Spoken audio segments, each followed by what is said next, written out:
Детство это сладость, это когда даже дождь и холод радость.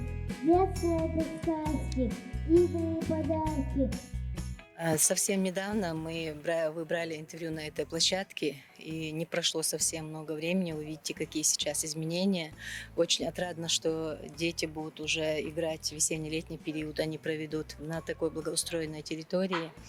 У нас замена полностью тротуарной плитки, у нас полностью заменена старая ограда на новую.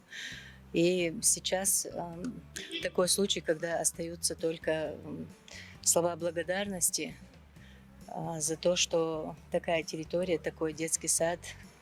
Я уверена, что все жители микрорайона Ипподромной очень рады этому. Когда первый раз Хадижат Рамзановна посетила наш детский сад с рабочей инспекцией, ею сразу были приняты решения о реконструкции, об изменениях на территории детского сада.